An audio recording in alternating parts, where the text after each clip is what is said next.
Bom, como eu já tinha falado no vlog da semana passada, esse meu cliente da Iemanjá acabou que mudou de ideia sobre a composição que ele queria pra tatu, né? Algumas coisas que a gente tinha decidido, então eu sentei pra fazer uma nova arte. A última que eu tinha criado na semana passada tinha um enquadramento mais de perto, né? Um rosto mais próximo ali pra encaixar bem, explorar bem a parte da figura humana ali, os detalhes, né, do rosto, que normalmente eu faço dessa forma, mas a gente acabou combinando de fazer uma nova versão com uma composição mais de longe, mais do corpo todo, e é um pouco diferente do tipo de abordagem que eu costumo fazer, e é um desafio bem maior, na verdade, porque existem uma série de dificuldades na hora de fazer uma personagem, assim, de longe, numa área do tamanho, sei lá, dessa lateral da panturrilha, por exemplo, que eu tô fazendo. Eu ainda considero uma área um pouco pequena pra fazer. Normalmente, se eu fosse fazer uma figura humana, eu ia preferir fazer a altura de um braço inteiro ou a altura de uma perna inteira, porque ali tem área pra explorar bastante os detalhes e criar uma composição que fica mais dinâmica ali na anatomia. Como era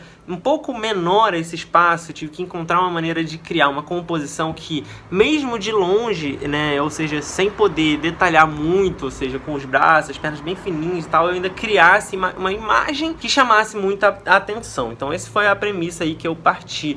A primeira coisa foi tirar uma foto de referência da Luma, né, como sempre, como da última vez ali a gente fez, só que dessa vez mais de longe. Eu procurei uma pose que trouxesse essa imponência, né, de uma entidade, de um deus, assim como sempre. Então, uma das coisas que eu sempre falo, que eu gosto de fazer nesse tipo de trabalho, é fotografar mais de baixo para cima, para dar uma sensação de que a entidade está te olhando, assim, de cima para baixo, que você é pequeno perto dela. Então, uma leve mudada, assim, no ângulo da câmera, só de colocar, tipo, mais assim, mais visto de baixo, ela mais, saca, assim, já faz uma diferença. E eu tentei achar uma pose em que ela fosse encaixar verticalmente ali na perna, né, já que a ideia era ter, tipo, os braços meio, assim, interagindo. Tipo, um braço ia ter que segurar o espelho, que aqui a gente botou uma escovinha ali pra fingir, né, que ela tava segurando o espelho, e o outro braço eu queria que tivesse assim, com uma posição como se estivesse, né, sei lá, energizando, alguma coisa assim, usando. Enfim, uma coisa interessante, só que não podia abrir muito os braços, então eu tentei achar um eixo, né, que ela conseguisse ficar com o braço um pouco mais próximo junto ao corpo ali. A partir dessa composição que eu criei, eu comecei a trabalhar ali, primeiro na parte de rascunho, né, todas as linhas, todas as formas bem esboçadas. Eu tinha combinado, inclusive, com o cliente que eu ia mandar primeiro para aprovação concept. Então, esse dia, na segunda-feira que eu sentei para criar ali essa arte, foi basicamente para fechar a ideia e aprovar com ele. Eu me concentrei muito na posição dos elementos, na maneira de organizar as cores e tudo mais, e só deixei para finalizar depois no outro dia. A gente tinha combinado de fazer um cabelo mais afro, mais volumosão, então, assim, ele queria um black, então eu fiz um black preso aqui atrás, mas com né, aquelas tranças puxadas aqui pela lateral, que fica muito maneiro, e joguei algumas pontas mais, né, maiores aqui, como se fossem uns dreads, umas paradas assim caindo pela frente.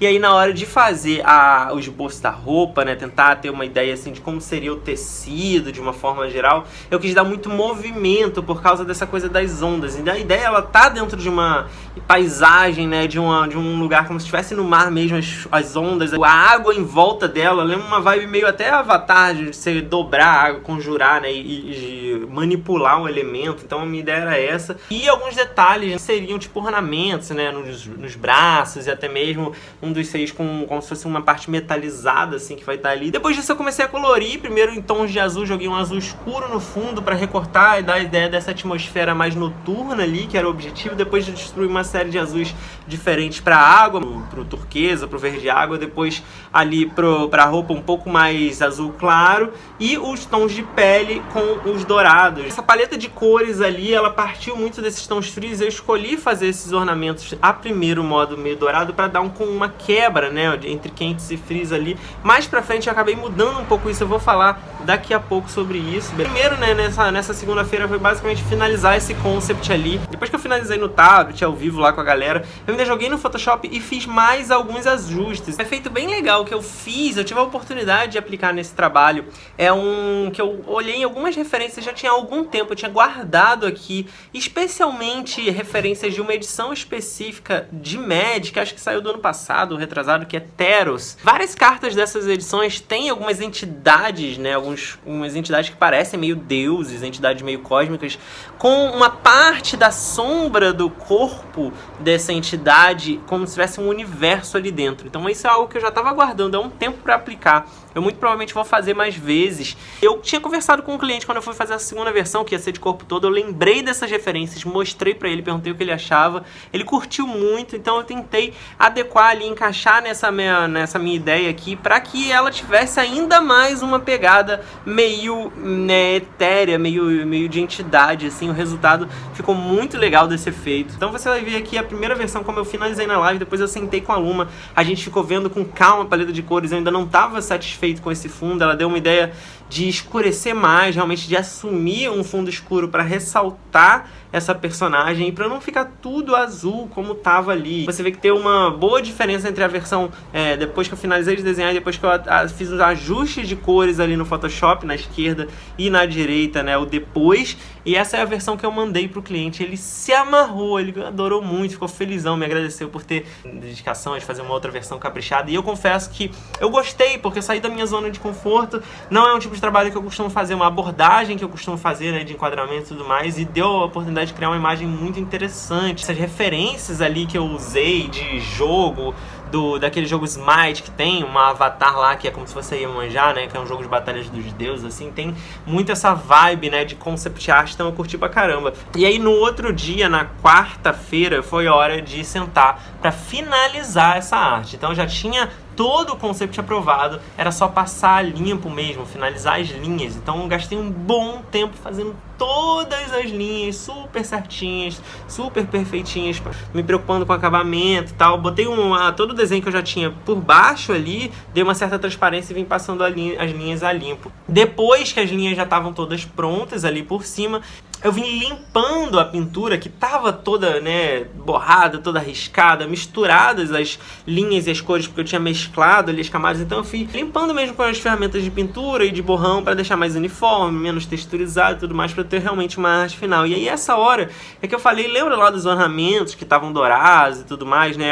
Essa foi a única coisa que o cliente comentou se poderia ser diferente, e eu mesmo já tinha visto que tinha alguns problemas. Por exemplo, eu tinha feito, né, como uma cor complementar ali para arte, mas não é exatamente a cor que representa esse orixá, e o próprio espelho dela, né, tava gerando uma confusão, porque existe um outro espelho, o espelho dourado dentro, né, dos orixás, que seria o espelho de Oxum. Então o espelho de Iemanjá tinha que ser mesmo prateado, que prata sim é uma das cores que ela usa. Então eu fiz duas experiências ali no ano de paletas de cores, uma experiência com os detalhes dos ornamentos todos prateados e uma outra experiência perolados, duas coisas que eu achei legais, o prata, que é mais tradicional, e a pérola, que ainda fica com esse aspecto quase dourado, mas com um tom um pouco mais alaranjado, mais rosado e rebaixado, que fica dentro de uma paleta ali que realmente remete a fundo do mar, né? O ouro não tem muito a ver realmente, mas essa coisa perolada ali eu curti muito, e foi a opção que a gente manteve, que eu sustentei ali e que ficou muito interessante na arte final. Então esse é o resultado aí que vocês estão vendo da criação dessa arte. O cliente já aprovou. Ele tá animadíssimo, eu também tô, e assim que a gente mandar pra pele eu volto aqui pra mostrar pra vocês. E aí na quinta-feira, finalmente foi dia de estrear o meu iPad novo. De quarta pra quinta-feira eu fui lá buscar ele. E é isso, né? Uma galera viu, acompanhou. Eu fiz uma live pra fazer um desenho que eu tinha que fazer pra um cliente já direto no iPad, sem ter nenhum contato. Na verdade, assim, da noite de quarta pra quinta eu sentei e passei algumas horas mexendo pra me acostumar, principalmente assim, explorando algumas ferramentas de Procreate, mas eu não fiz nenhum desenho. Então o primeiro que eu fiz foi já esse projeto, numa live ao vivo. Foi muito bacana de descobrir como, né, as primeiras impressões do tablet e do Procreate, que é esse aplicativo de desenho do iOS ali, que eu tinha muita vontade de explorar. Essa criação era uma caveira para encaixar na parte externa do antebraço de um cliente meu que já fez algumas tatuas comigo. Ele tem, inclusive, nessa parte externa, uma pena bem antiguinha que eu fiz nele, que ocupa um pedaço ali do espaço. Então eu tinha pedido para ele tirar um molde de toda a circunferência dessa parte externa até dar a volta do outro lado ali. Eu tinha que encaixar nesse espaço não só a caveira, que foi a ideia que ele trouxe pra mim, mas alguma composição que a gente combinou que faria com uma ou duas rosas, justamente para justificar ocupar todo esse espaço ali vertical. Para começar esse projeto, eu usei um molde 3D naquele aplicativo Hand, que eu já falei algumas vezes, tem modelos tridimensionais de várias coisas, figura humana, mãos, tudo mais, e eu usei um modelo de caveira para primeiro encontrar o ângulo legal, que eu fiz alguns testes, né, de ângulo para ver o ângulo que ia encaixar melhor nessa parte do braço dele ali. Testei o encaixe a partir da foto do braço que ele tinha tirado para mim e também a iluminação. Você, né, pode setar até 3 pontos de luz, mudar a cor, mudar a intensidade. Então eu projetei ali um estudo de iluminação na caveira até achar um que eu achava bem interessante, que tivesse um padrão de cores legais ali, a ver com a referência original do cliente, né? A referência que ele trouxe para mim foi uma arte minha, um flash que ele viu disponível e que ele curtiu. Ele falou que queria aquele especificamente, aí eu falei que aquele não ia encaixar tão bem ali no espaço, mas que era mais legal ainda eu criar um próprio para ele original, né, mais trabalhado para ele ali,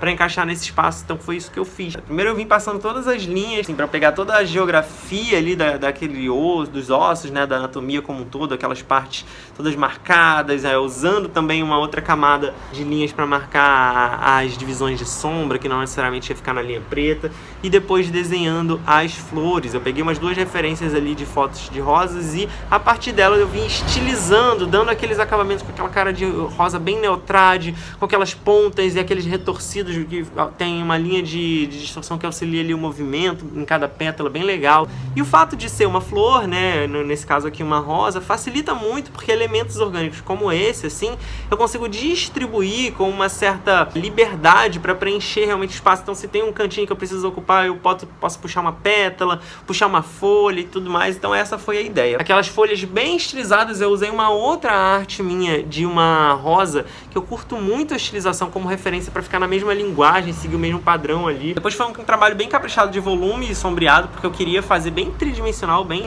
contrastada ali a caveira. Então eu comecei fazendo umas sombras mais suaves, depois eu fui puxando, escurecendo cada vez um pouquinho mais ali, até chegar num ponto que eu achava interessante para jogar as cores. E por fim, todo aquele trabalho com a iluminação que eu falei para vocês, experimentando jogar uma luz bem flat, bem chapada ali, para dar essa sensação de como se tivesse uma fonte de luz ali incidindo, né, da direita para a esquerda, de baixo para cima ali, que não só na caveira, mas na própria rosa. Experimentei primeiro umas cores meio azuis e tal ali na rosa, mas eu achei que não estava ficando legal. Eu acabei optando por fazer uma rosa amarela, que é diferente, né? O meu cliente falou que gostaria de uma cor diferente na rosa. Eu tentei primeiro uma cor muito psicodélica, não ficou legal. E esse amarelo já é um pouco diferente e ela ao mesmo tempo bem comum no Neotrad, é uma coisa que eu tinha vontade de fazer há um tempo e nunca tinha feito dessa forma, né? Esse miolo preto com a rosa amarela. Eu achei que encaixou bem, depois que eu trabalhei melhor na luz, de forma que integrasse em todo o desenho, incidindo não só na caveira, mas também nas pétalas ali, achei que criou uma uniformidade bem bacana. Então esse é o resultado final. A arte ficou assim, tá? O cliente já aprovou, se amarrou, curtiu pra caramba, também tá ansioso pra tatuar. Eu tô bastante e eu vou, claro, voltar aqui pra mostrar pra vocês, beleza? Então, galera, essa foi a primeira criação no meu iPad. Eu vou falar sobre as primeiras impressões, sobre o que eu achei sobre o tablet, o que eu achei do Procreate. Eu vou fazer alguns vídeos falando sobre isso, especificamente de resenha do produto, do iPad em si, de todas as questões mais técnicas aí. Então aguardem um vídeo só pra falar sobre isso, beleza? Se você quer, já deixa aqui nos comentários pra eu saber se a galera vai se interessar mesmo. E é isso, eu vou ficando por aqui. Esse foi mais um resumo da semana. Espero que você tenha curtido. Se você gostou, não deixa de se inscrever. Ativa o sininho para receber as notificações. Deixa um gostei aqui embaixo. A gente se vê no próximo vídeo. Se você gostou desse vídeo e quer ver outros como esse, se inscreve aqui no canal. É só clicar no logo redondo que tá aí na tela, dá um gostei no vídeo e compartilha com outras pessoas que você acha que também vão gostar. Comenta aqui embaixo pra gente poder trocar ideia e, por último, dá uma olhada nesses 2 vídeos sugeridos aqui na tela. Pode ser que você também goste. Muito obrigado e até a próxima!